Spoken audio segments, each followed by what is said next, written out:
Okay, I think we'll get started. Iga, well done, back in the semi-finals. Obviously a rematch of last year's final. What was different about today, do you feel, in the way you played and also the way Coco played?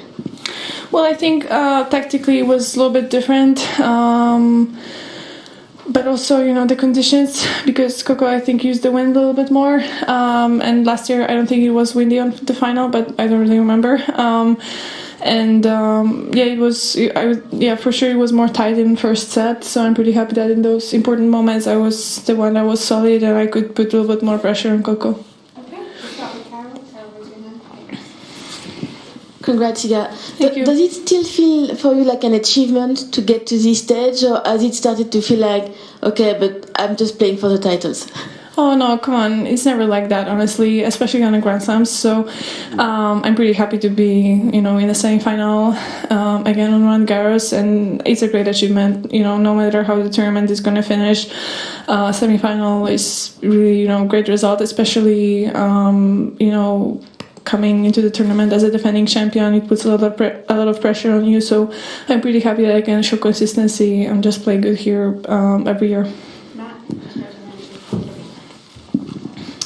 Hey, Iga, you're always so conscious of where your emotions are. As you've gone through this tournament and gotten to the later stages, are you feeling the pressure increase as it has at other tournaments in the past, or does it dissipate a little with you because you've gotten through the early rounds and now you're into the business end? No, I would say it's always a little bit less, maybe it changes like before the final, because final you feel like it's the last one and you can, give 100%, and it's always, kind of packed with pressure and expectations, from the outside. But no, I would say that the beginnings of the tournaments are a little bit more tricky, and later when you're just, you can just kind of play your game because you also feel a little bit more, and just getting into the rhythm is the toughest part, and then it kind of you kind of have to just progress a little bit, but keep it good, and that's all. Yeah, you didn't seem too concerned when you got knocked over by a close range ball, but is that quite unusual? Yeah, it is. I don't really know if that was her only option or not, but I know Coco is a nice person and she wouldn't mean it, so nothing personal, it happens. Then I guess you have you're wearing quite a lot of clay after that, but it doesn't bother you too much now? No, I changed the t-shirt to look more stylish, but sometimes, being in clay, it feels like you're just out there, doing dirty work, and but it doesn't really matter, so yeah.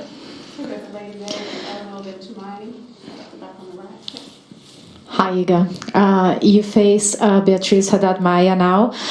You faced her in Toronto. So how much do you think this match is going to be different, considering it is different conditions and different surface? And how do you feel about the matchup, especially mentally? Because during the tournament, Bia has been showing a lot of mental strength, and so were you, as usual. Well, for sure, she's the fighter, and she showed even today that she's fighting to the last ball, and it pays off. So for sure you have to kind of be ready, even when you feel like you're leading or whatever. You have to play every point 100%. We played in Toronto, and I would say actually this was one of the matches that had similar conditions in terms of the wind. It was also windy that day, but obviously surface different.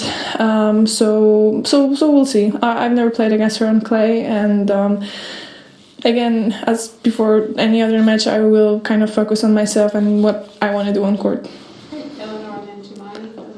Hi, you said on court that you were kind of happy to have a bit of a tougher match because you hadn't been on court that much over the tournament. I mean, do you get worried maybe if you have gone through a little bit too easily coming to the latter stages, especially if maybe a slam? Well, I wouldn't say worried, but as I said, like after last match, I can work with it and play well anyway, I think, and it happens sometimes on tournaments where I was winning matches pretty easily and then I just continue, but I feel like in terms of having this couple of tougher situations and really important points, you're just not going to feel rusty, you know, when it happens again. So I didn't feel rusty today anyway, but it's good to have the experience anyway. Hi, Iga. You mentioned her tactics, and she was obviously throwing up a lot of loopy forehands and stuff. Just wondering, is it at all like flattering to play against a player and see them having to kind of change their game plan and play in a different way than they usually do in order to beat you?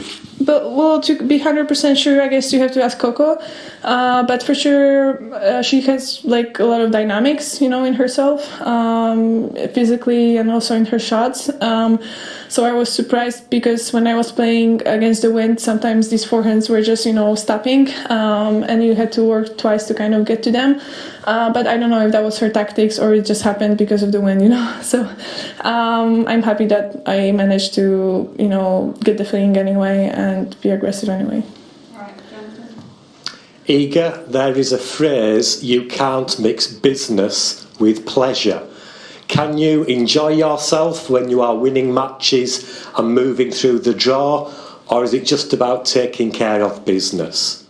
Oh, well, I would say I'm that kind of player who still has to kind of learn to enjoy, you know, playing and winning, because when I finish matches, I usually just think about the next one, you know, and moments of enjoyment are usually after the tournament, but I hope I'm going to progress because we play many tournaments throughout the year, and it's I already learned how to also, you know, just be happy with my, you know, as for example today, I'm not going to think about tomorrow's match till the rest of the evening, and I'm just going to enjoy that I won. So these are the small things that kind of help you keep more positive attitude and energy. So, but usually with me, it's all about business, and then I'll enjoy.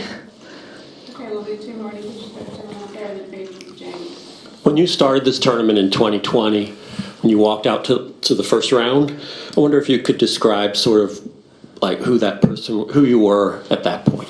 Oh my god. I wouldn't say I was in a good place, honestly. It was a pretty tough year, and I wouldn't say it was a good season. The Roland Garros was my only good tournament, honestly, and I just felt on my first round that I kind of played so bad in Rome and on US Open swing that I can't get worse, and it actually helped me to be free a little bit more.